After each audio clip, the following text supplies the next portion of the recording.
역대하 16장 1절에서 마지막 절까지 같이 한번 교도하시는 가운데 하나님의 말씀을 잘 묵상하실 수 있기를 바랍니다. 같이 한번 교도하십니다.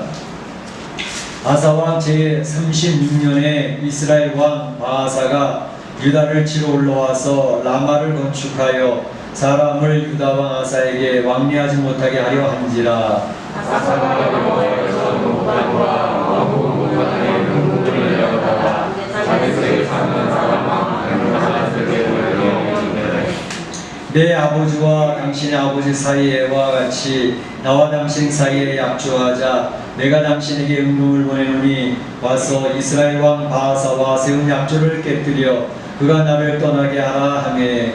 내가 다시 아사와 말을 듣고 그의 군대 지휘관들을 보내어 이스라엘 성읍들을 치매 이론과 단과 아그레나이와 마다위를 모두 보성선을 쫓았더니 바아사가 듣고 라마 건축한 일을 포기하고 그 공사를 그친지라.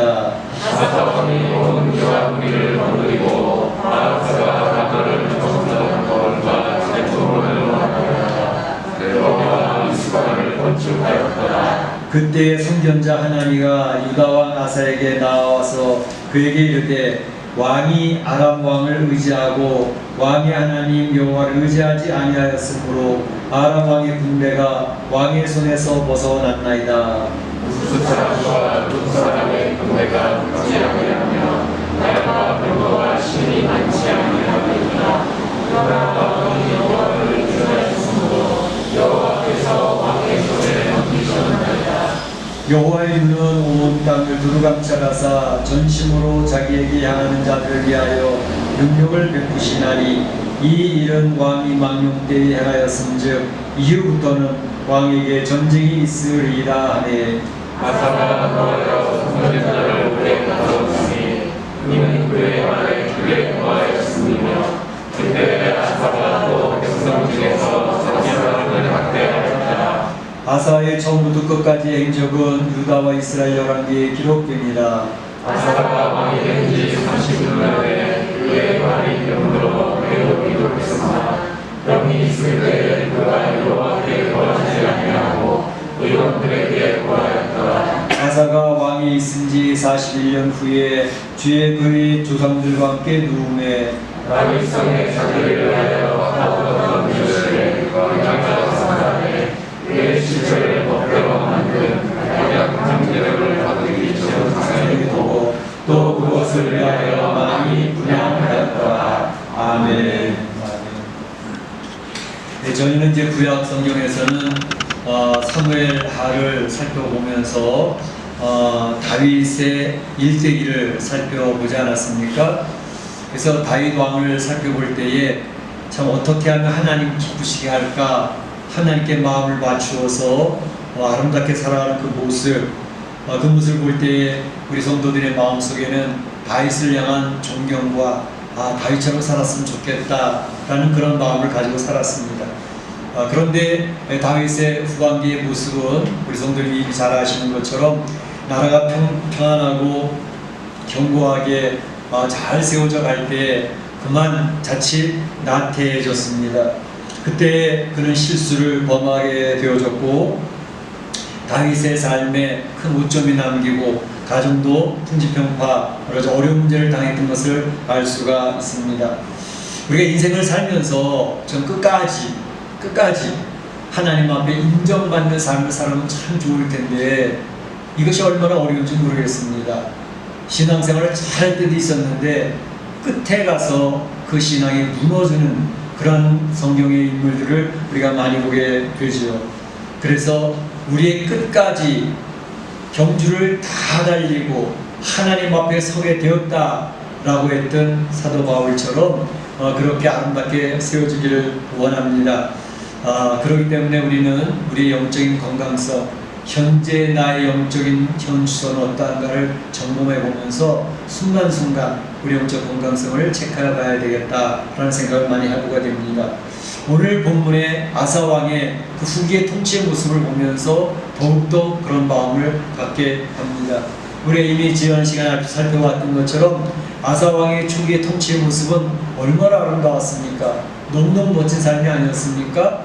그런데 그의 후기의 모습은 그 온전함으로 마치지 못했던 것을 보면서 오늘 안타까움을 금할 수가 없습니다. 그래서 오늘의 아사왕의 후기 통치의 모습을 살펴보는데, 먼저는 아사왕의 지속적인 개혁의 모습을 먼저 살펴보겠고, 그 다음에 아사왕의 실수하는 모습을 보겠고, 그리고 마지막으로는 책망받는 아사왕의 모습을 보도록 이렇게 하겠습니다. 먼저 아사왕의 그 지속적인 개혁의 모습을 보겠습니다. 오늘 저희가 그것을 읽지는 않았습니다.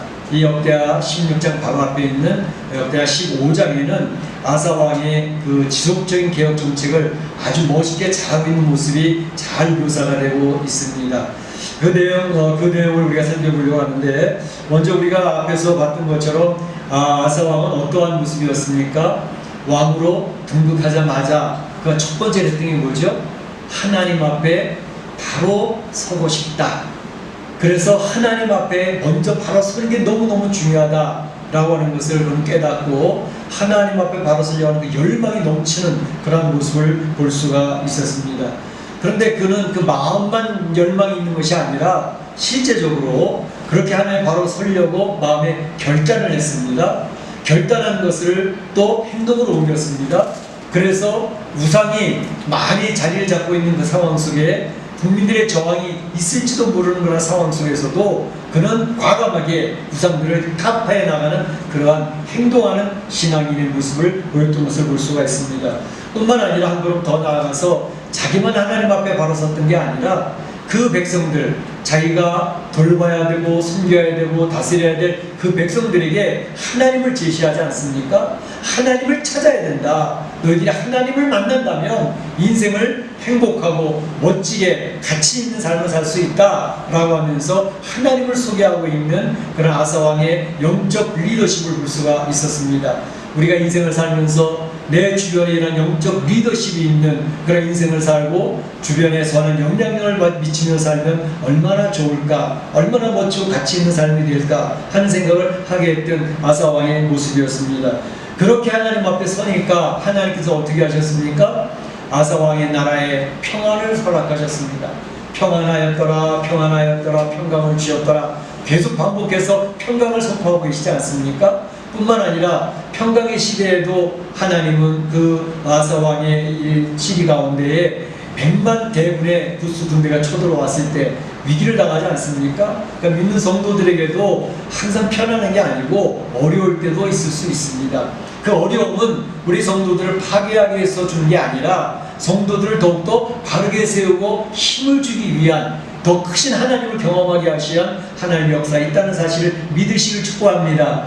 하나님을 의지했던 이 아사왕에게 100만 대군, 그들은 전멸되어지고 300승의 그 모든 병마들도 다 물리쳐지는 이 놀라운 역사를 경험하게 되지 않았습니까? 이제 하나님께서 이러한 놀라운 역사를 경험하고 있는 아사왕은 그래도 하나님 앞에 온전하게 살려고 하는 애를 쓰는 모습이 있었던 것을 봅니다.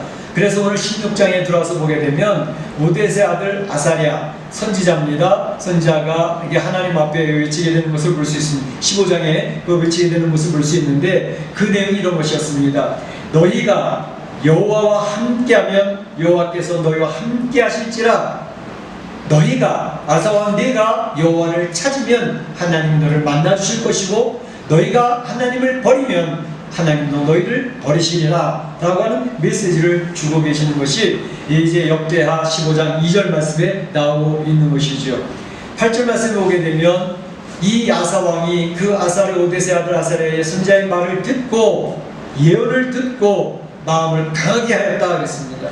그래서 아직까지 남아있는 가증한 것들, 우상 숭배 제단을 다 파괴하기 시작을 합니다. 그리고 여호와의 제단을 재건하였다 라는 것이 15장 8절에 나오고 있는 것이죠. 또 한 가지 특이한 점은 지난 시간에 잠깐 언급을 했지만 이 아사왕의 태후가 있습니다. 조모가 이 혈육적으로 굉장히 윗어른 아닙니까? 집안의 어른인데 그분이 우상 숭배가 떨어지지 못하는 거예요. 그러니까 바로 이 아사왕은 그 할머니임에도 불구하고 할머니의 태후의 위를 패해버립니다. 할머니, 제가 할머니를 존경하긴 하지만 우상을 섬기는 할머니를 받들일 수는 없습니다. 그 태후의 위를 패해버리는 거예요. 그러니까 신앙생활 할 때 혈연 관계가 우선이 아니라 하나님의 관계를 우선으로 하니 하나님께서 얼마나 기뻐하시는지 모릅니다. 바로 아사 왕의 이러한 결단력과 이러한 하나님 중심의 삶이 하나님을 축복하게 되셨던 것이죠. 그러니까 바로 아사 왕은 하나님 선지자의 말씀을 듣고 순종하고 과감하게 하나님 향해 나아가고 있던 그런 모습이 바로 이 바로 앞에 전장에서도 나오고 있는 것입니다. 그리고 하나님 앞에 제사를 드리는데 제사 드린 양이 어마어마합니다. 소가 700마리, 양이 7,000마리, 엄청난 제사를 백성들과 함께 드리죠.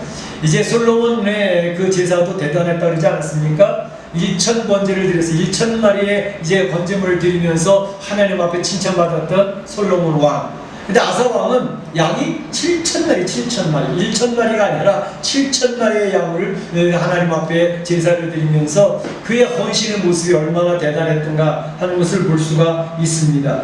그러면서 그 백성들 앞에 맹세를 시키는 거죠. 백성 맹세를 시킬 때에 이렇게 얘기를 합니다. 앞으로 여호와를 찾지 아니하는 자는 대소 남녀를 막론하고 죽이는 것이 마땅하다.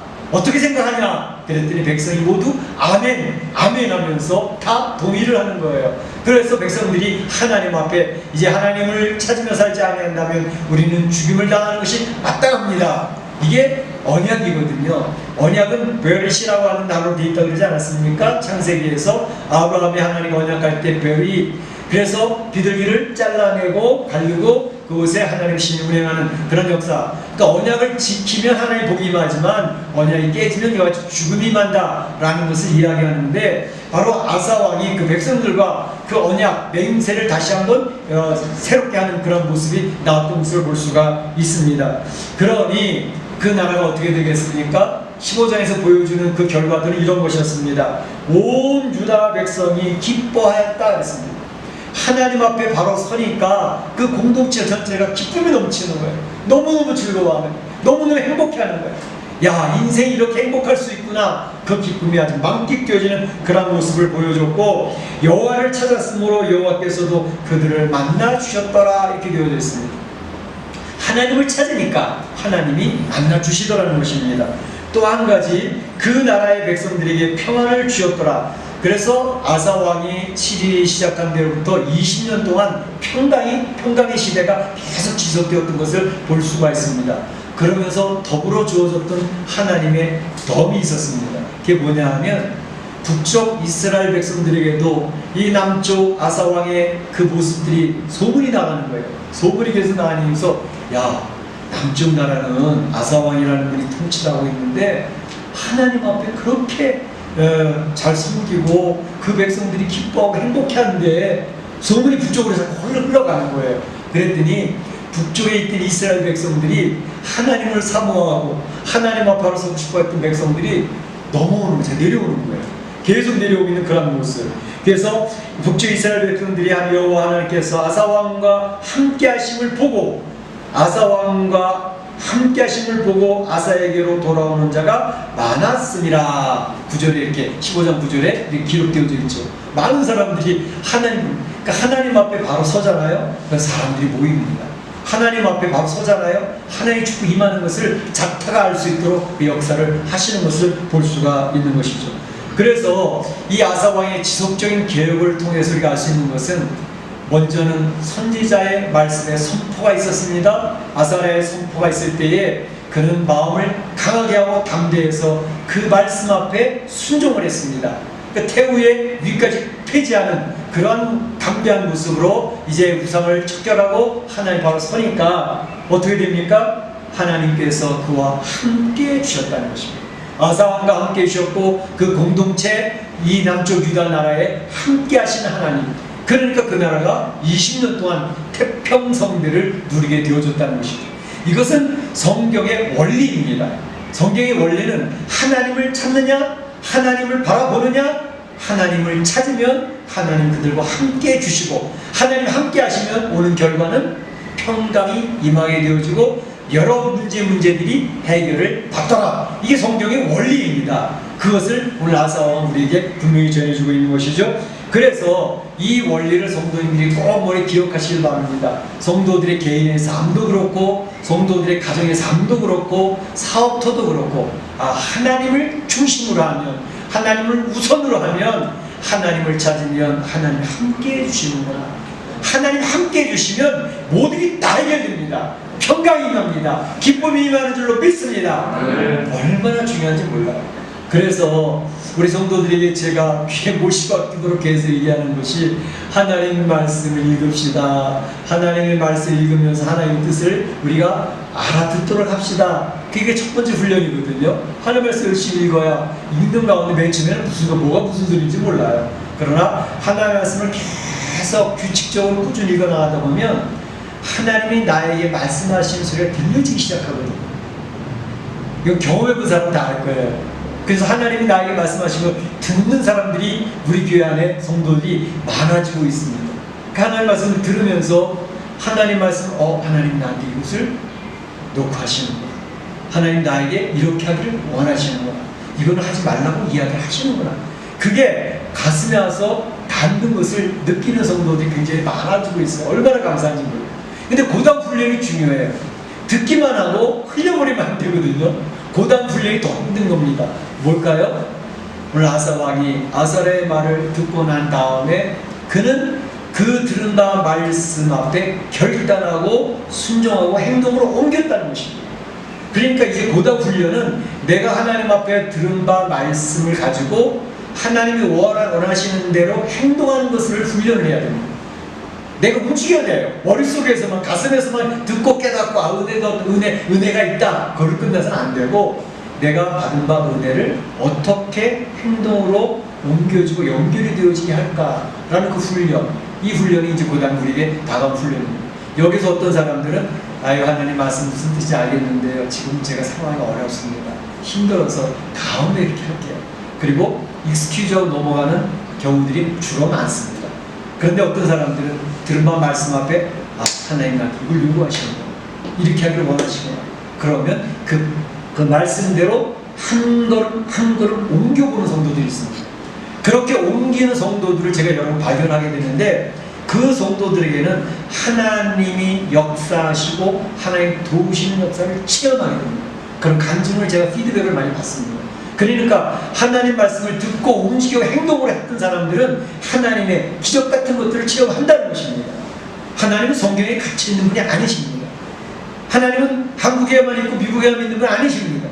지금 멕시코 이 시티, 우리가 살고 있는 이 현장, 지금 코로나19가 일어나는 이 현장에 우리 성도들을 터치하고 계시는 분인 줄로 믿습니다. 그 하나님을 경험하셔서 이 어려운 때를 잘 이겨내시기를, 우리 아사왕처럼 하나님 놀라운 역사를 체험하시기를 주의 이름으로 축복합니다. 그런데 안타까운 것은 아사왕의 실수가 나타나고 있습니다. 아사왕의 실수. 지금 말씀드렸던 것처럼 아사왕이 하나님의 뜻을 받들면서 살아가니까 그 나라에 하나님의 평강이 임합니다. 하나님의 역사가 경험되어집니다. 그 백성들이 기뻐하고 행복해합니다. 그러니까 북쪽에서 굉장히 영적으로 막 눌리는 성도들, 북쪽에서 우상을 섬기니까 뭐 영적으로 편안하겠어요? 삶을 살아도 사는 것 같지 않은 거예요. 그러니까 남쪽에 하나님의 은혜가 평강이 임하고 있다는 사실을 들으면서 영적으로 갈급해 있던 사람들이 그 은혜의 말씀을 따라 내려오는 거예요. 그 북쪽에 있는 성도들이 자꾸 남쪽으로 내려오니까, 그러니까 무슨 일이 생겼는가? 당시에 북쪽의 왕은 바하사라고 하는 왕이 이제 통치를 하고 있었습니다. 이 바하사 왕은 바로 앞에 북쪽 이스라엘을 세운 왕은 누구였죠? 초대왕 여로보암이 북쪽 이스라엘 왕국을 창건하지 않았습니까? 그리고 이 북쪽 이스라엘 여로보암이 통치를 끝내고 그의 아들 나답이라는 왕자가 왕이 됐습니다. 그런데 오래 통치를 못했습니다. 2년 통치를 하고 무너졌습니다. 누구에 의해서? 이 바하사라고 하는 사람에 의해서 이제 무너지게 됐습니다. 그러니까 반역이 일어난 것입니다. 이게 북쪽 이스라엘 왕국과 남쪽의 특징적인 차이는 뭐냐면, 남쪽 유다는 다윗의 후손으로 말미암아 시드기야 왕 끝날 때까지 계속 다윗의 자손들이 왕을 계속했습니다. 한 왕조로 이어졌습니다. 그러나 북쪽 이스라엘은 왕조가 계속 바뀝니다. 그래서 9번이나 왕조가 바뀌면 반역이 일어나는 게 계속 반역.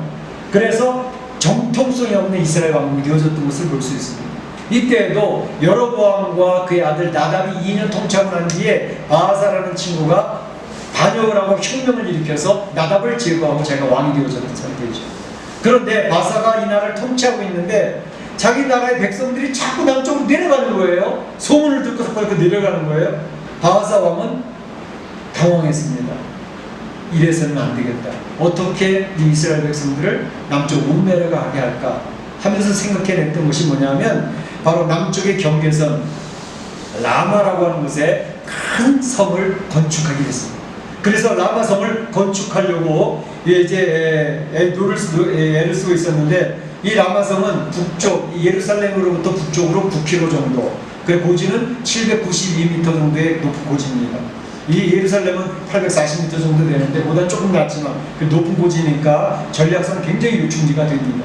그때 거기다 라마성을 건축을 하면서 남쪽을 쳐내려갈 준비를 바하사가 하고 있었습니다.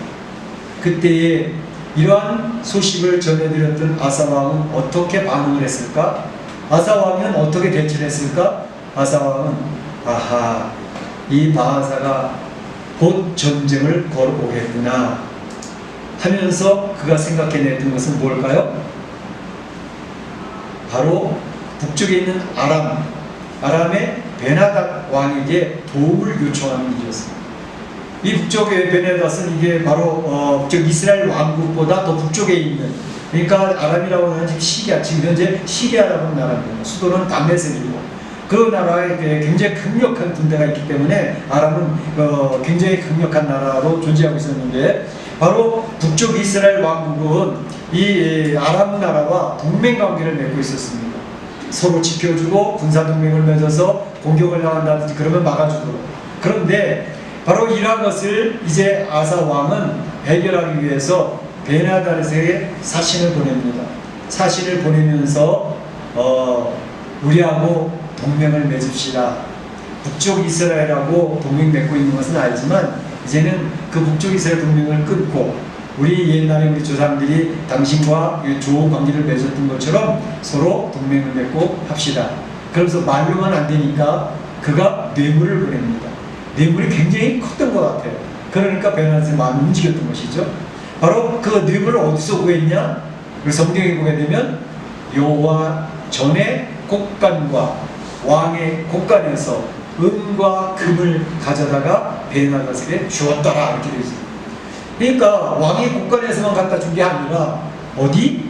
여호와의 성전에 있던 그러한 금은까지도 다 꺼내다가 베나닷에게 주면서 자, 우리와 동맹을 맺고 이스라엘 동맹을 끊고 그 이스라엘을 당신들이 좀 조정해 주십시오 이 얘기를 했어요. 베나닷이 엄청난 뇌물을 받고 많이 움직였던 것이죠. 그래? 뭐 그렇게 하지 뭐. 그래서 바로 베나닷이 북쪽 이스라엘, 그러니까 이스라엘의 북방 지역이죠. 아람하고 경계선에 있는 그 성들을 막 치기 시작했습니다. 막 치기 시작하니까 이 바하사가 굉장히 당황을 했습니다. 그래서 이 라마에 있는 큰 성을 짓는 것을 포기를 하고 그 군사들을 전부 북쪽 경계로 옮기면서 라마성에는 이제 경계가 없는 그런 상태가 되어졌죠. 그래서 아사 왕은 라마성에 짓던 그런 모든 돌과 또 여러 가지 재물들 이런 것들을 가져와서 다른 성 2개를 건축할 정도로, 그러니까 얼마나 어마어마했겠어요. 이제 게바라고 하는 성과 미스바라는 성을 2개를 건축할 정도로, 그래서 든든히 그 경계를 세우는 그런 일을 하게 되어졌던 것이죠. 그러니까 아사 왕의 외교적인 측면에서는 굉장히 성공적인 그런 결과를 가져오게 됐던 것입니다. 우선 북쪽 이스라엘이 더 이상 침범할 수 없도록 이제 시리아 이 아람과 동맹이 맺어졌죠. 뿐만 아니라 이제 이 바하사가 침략하지 못하도록 그렇게 상황을 만들어 놨죠. 뿐만 아니라 라마스에 건축하는 모든 건축 재료들과 돌을 가져와서 이제 자기 유다의 성들을, 더 큰 성들을 이제 건축할 수 있도록 그렇게 해놨죠. 그러니까 외교적으로 이러한 외교적인 승리도 없었습니다. 외교적으로 엄청난 승리를 가져왔던 것이죠. 그런데 여기서 문제는 외교적으로는 승리를 했지만 이 아사 왕이 하나님의 시선에서 멀어졌다고 하는 사실. 하나님은 이 세상에 역사를 이끌어 가시는 분 아니십니까? 이 세상을 세우기도 하시고 이 한 나라의 국가를 패하기도 하시는 분이 하나님의 손에 달려있다고요. 그런데 바로 이 아사 왕은 어떤 사람이었습니까? 하나님만을 의지하고 하나님만을 바라보기 때문에 하나님의 놀라운 축복을 받은 사람 아닙니까? 그런데 변한 거예요. 이제는 하나님만을 의지하기보다 하나님 귀찮게 해드릴 필요가 없지 뭐 내 정도 선에서 이제는 할 수 있어. 자기의 경험과 자기의 지략으로 이런 일을 처리할 수 있다고 하는 자신감이 생기기 시작하는 겁니다. 그러니까 이제 하나님 중심이 아니라 자기 중심의 삶으로 변화지게 됐던 것을 볼 수가 있습니다. 그에게 평안의 시대, 경과 나라가 든든한 그러한 시대에 그럴 때일수록 더욱더 하나님 앞에 엎드려 기도하고 하나님 앞에 더 부르짖어 하나님 뜻을 구했더라면 좋았을 터인데 그는 그렇게 하지 않았다는 것입니다. 신앙적인 나태함이 찾아왔다는 것입니다. 분명히 하나님은 살아계신 분이기 때문에 아사 왕이 하나님으로부터 멀어졌을 때 하나님은 노크를 하셨을 거예요. 계속 아사야 아사야 너 옛날에 안 그랬는데 요새 왜 그러니? 정신 좀 차려. 나는 지금 너를 계속 녹화하고 있는데 왜 너는 날 못 들은 척하니? 하나님은 분명히 아사에게 그렇게 하셨을 것이 저는 확실하다 생각을 해요. 그런데 왜? 나 혼자로서도 지금 모든 것이 컨트롤이 가능한 거예요. 그러니까 하나님 제가 알아서 할 테니까 하나님 계속 귀찮게 해드릴 수는 없어요. 제가 알아서 할게요. 내가 중심이 되어져 버리니 더 이상 하나님 앞에 나아가지 않았어요. 하나님 앞에 엎드리지도 않았습니다. 골방 기도가 무너져 버렸습니다. 하나님 말씀 묵상하지도 않았습니다. 선지의 말도 이제 안 들립니다. 그러니 그의 결과는 어떻게 되었습니까? 점점 하나님 중심이던 그 마음의 상태가 세상과 적당히 발맞춰 살아가는 그러니까 신앙의 세속화라고 그러죠.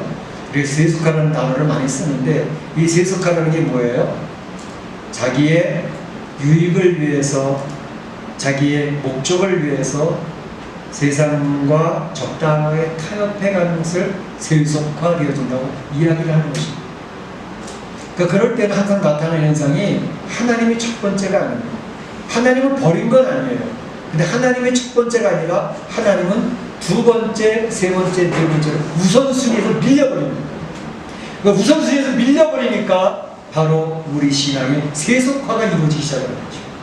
그러니까 우리 항상 하나님을 먼저 할 것이냐 하나님을 두 번째로 할 것이냐 이런 싸움이 우리 안에 있다는 사실을 이시인하고 그 싸움에서 승리를 해야 됩니다. 거기에서 저버리면 이렇게 하나님 앞에 철저하게 살아가던 아사왕도 자기 중심적인 사람으로 바뀌어져 가면서 무너지기 시작을 하더라 하는 것을 알 수가 있습니다. 여러분이 신앙생활에서 하나님보다 먼저 앞서 있는 것이 무엇일까 한번 체크해 보시기 바랍니다. 돈일 수도 있고 명예일 수도 있고 나의 안위일 수도 있고 또 나의 자녀가 될 수도 있고 이러한 모든 것이 하나님보다 먼저 있다면 노란불이 켜지고 있는 상황입니다. 그러면 그것이 자녀들에게도 복이 되지 않습니다. 하나님 앞에 먼저 섰을 때 자녀들이 복을 받아 누리고 그 복이 흘러가는 것이지 하나님보다 자녀를 앞세우게 되면 하나님 너 귀한 거 그거구나. 네가 가장 귀하게 여기면 내가 한번 뺏어볼까? 내 돈도 뺏어가라. 나의 명예도 뺏어가라. 나의 자존심을 짓밟아버리는 그런 상황을 당하게 되면 얼마나 비참한 일이 되겠습니까? 그렇기 때문에 하나님을 첫 번째라는 삶에 대해 내 안에서 영적인 싸움에서 승리해야 된다는 거죠. 그렇게 되시기를 축복합니다. 축복합니다. 마지막 살펴볼 것은 하나님의 사람이 가만히 있을 리가 없죠. 책망받는 아사왕을 볼 수가 있습니다. 선견자 하나니가 7절 오늘 16절을 보게 되면 선견자 하나니가 이제 이야기를 하기 시작합니다. 왕이 아람 왕을 의지하고 여호와를 의지하지 아니하였으므로 왕이 아람의 왕 베나닷을 의지하고 여호와를 더 이상 의지하지 않았기 때문에 참으로 아사 왕이 하나님만을 의지할 때는 그 군대 100만 군대 반밖에 안 되는 군대를 가지고 100만 군대를 한 사람 살아남은 사람이 없도록 다 처치해버렸던 역사가 있었습니다. 하나님 의지하는 그런 역사가 나타나는 기적이죠. 도저히 불가능하고 설명할 수 없는 그러한 결과를 우리가 체험하게 되어지죠.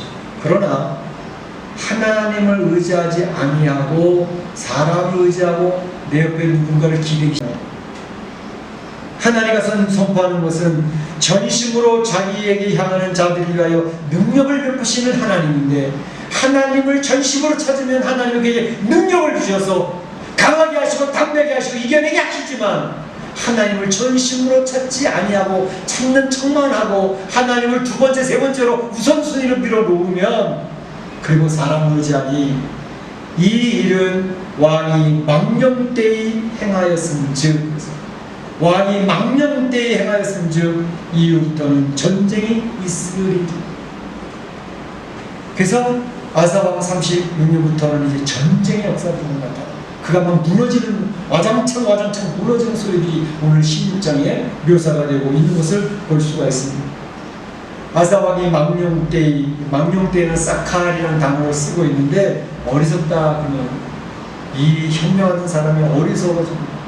사람이 똑똑한 머리를 하나님께서 어리석게 막아버리는 건 쉽습니다. 굉장히 스마트한 사람이고 분별력이 대단히 좋았던 사람임에도 불구하고 하나님이 막아버리잖아요. 바로 어리석어져. 바로 그것을 얘기하고 있습니다. 그래서 그의 잘못된 행함을 책망합니다. 선지자를 통해서 책망받을 때에 아사왕이 다윗 왕처럼 했었으면 얼마나 좋았을까. 아쉬움이 없어요. 다윗 왕처럼 했습니다. 나단 선지자가 바로 우리아의 아내를 취한 것에 대해서 이야기를 하지 않습니까? 다윗 왕은 대단한 힘과 파워를 가지고 있을 때였습니다. 저 나단 선지자, 저기 옛날에 말 잘 듣기 요즘 말을 안 들어. 내 마음 굉장히 건드리는 게 굉장히 기분 안 좋아. 전 죽여버리자. 나단 선지자 그 죽을 수 있어요. 그런데 힘없는 나단 선지자 와서 이야기를 하고 그 앞에 엎드려서 통곡을 하지 않습니다. 제가 하나님 앞에 죄를 범하는. 그래서 시편에 보게 되면 눈물로 진상을 적셨다고 하지 않습니다. 바로 이것이 다윗 왕의 위대한 것입니다. 실수 있었지만 하나님의 말씀을 들을 때 자기 자존심을 내세우지 않고 자기 힘을 의지하지 않고 바로 그 앞에 하나님의 말씀으로 받아들이면서 통곡하고 회개하는 모습. 그래서 다윗 왕은 위대했던 것입니다. 근데 아사 왕은 어떻게 했나 보세요. 우리 10절에 보니까 아사가 하나님의 책망을 들으면서 노하였다 그랬습니다. 아사가 노하여 선견자를 옥에 가두니. 아사 왕은 자기가 가지고 있는 하나님 앞에 위임받은 권력을 가지고 자기를 위해서 사용하고 있습니다. 이게 굉장히 위험한 것들입니다. 하나님은 이 세상에 여러 권력자들을 세우셔서 그들에게 그 권력을 위임하십니다. 어떤 때는 대통령으로, 어떤 때는 어떤 장으로, 그 권력을 위임해 주시는, 하나님의 권력을 위임해 주시는 거거든요. 그러니까 하나님을 두려운 줄 알고 하나님 앞에서 사용을 해야 되는데, 하나님 제껴놓고 자기를 위해서 그 권력을 사용할 때 그건 그 권력 때문에 무너지게 되는 것입니다. 이제 시진핑 어떻게 무너지나 잘 보십시오. 무너짐이 가까워오고 있습니다. 교회의 십자가를 떼어버리고 교회를 무너뜨리는 시진핑, 이제 무너질 때가 점점 그러한 조짐들이 많이 나타나고 있습니다. 이 권력이 자기 것인 줄 알고 사용하면 이와 같이 세상에서 무너졌던 인물들을 역사에서 발견할 수 있는 것입니다. 아사 왕이 바로 그 바른 말을 하고 있는 선교자를 노하여 옥에 가두어버린 것뿐만 아니라 벌써 이제 분별력이 흔들리고 있는 것을 볼 수 있어요. 뭐 어떻게 합니까? 백성 중 몇 사람을 가두어버리는 거예요. 백성 중 몇 사람을 학대했다 그랬어요. 아마도 바른 말하고 있는 백성들이겠죠. 그 백성들 잡아서 이제 저부터 쳐치고 뭐 다 가둬버리는 거죠. 자기 백성을 자기 몸처럼 사랑하고 백성들을 섬기는 아사왕이었는데 그게 변질이 되어지는 거예요. 사람이 변질되어지는 게 참 무서운 것이죠. 아사왕 통치 39년에 이제 41년 동안 통치하고 이제 2년 남았는데 39년에 무슨 일이 생겼나? 오늘 성경에서 지적하는 것은 발에 병이 들었다고 했어요. 발에 병이 생겼다고 했어요. 근데 그 발병이 그냥 뭐 지나가는 무좀 좀 그냥 근육이 좀 탈골되어져가지고 근육이 좀 삐었다든지 뭐 이런 것들이 아니고, 성경에 보게 되면 뭐라 그래 있습니까? 발병이 걸렸는데 매우 위독하였다고 했어요. 매우 위독하였더라고요. 아예 발표 그거 가지고 뭘 그러세요, 목사님? 그냥 뭐 낫다가 좀 더 낫는 거 아니에요? 그렇지 않았던 것 같아요. 매우 위독하였다라고 기록하고 있는 내용을 보면 이 죽음과 관련되어 있을 수 있는 병이었다라는 것이죠. 그러니까 하나님께서는 왜 그에게 매우 위독한 발병을 허락하셨을까? 하나님이 주시는 라스트 사인이었습니다. 마지막 경고였습니다. 아사왕, 내가 너를 얼마나 사랑했는데 너도 나를 얼마나 잘 따랐는데 왜 말년을 그렇게 사니? 다시 한번 경고하는데 너 지금이라도 나와서 회개하면 안 되겠어? 하나님이 라스트 사인을 주신 거였어요. 이제 회개하라. 매우 위독한 발병을 허락하셨다. 근데 그가 어떻게 반응했습니까? 성경에 보게 되면 여호와께 구하지 아니하고 의원들에게 구하였더라.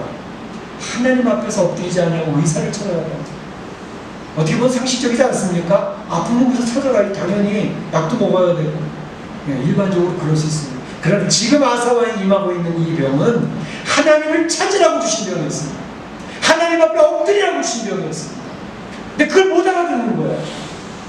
그러니 그의 결과는 너무나도 뻔하게 되어졌다는 거죠. 오늘 이 내용을 보면서 참 안타까움이 있습니다. 그리고 이러한 안타까움 속에서 우리 자신들을 정해보는 것입니다. 우리의 신앙생활 잘할 때 있지 않습니까?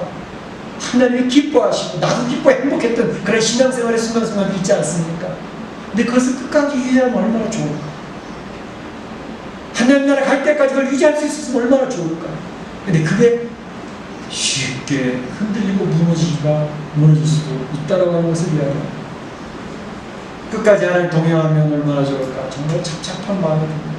에녹같이, 엘리야와 같이, 사도 바울과 같이 끝까지 달려갈 길을 달리고 내가 믿음을 바쳐 따라가는 거죠. 하나님과 제대로 참 좋았을 텐데 그런 아쉬움이 남는 것입니다. 오늘 아사왕의 후기 통치를 보면서 우리 사랑하는 성도 여러분, 우리가 기억합시다. 끝까지 한결같은 신앙인들이 되시기를 축원합니다. 점점 갈수록 좋아지는 신앙, 점점 갈수록 성숙해지는 신앙. 그래서 끝이 좋은 열매를 맺는, 그래서 하나님 기쁘시게 하고 많은 사람들 앞에 존경을 받고 서는 영향력을 미치는 그러한 성도들이 되실 수 있기를 주님의 이름으로 축원합니다. 축복합니다. 시간 다 같이 한번 기도하기를 원합니다. 오늘 주만 내용이 많지만 그 중에 한 가지를 붙드시기 바랍니다. 내 마음에 잠기는 말씀 한 가지를 붙들고 하나님 앞에 다짐을 하면서 기도해 보시기 바랍니다. 다 같이 기도하겠습니다.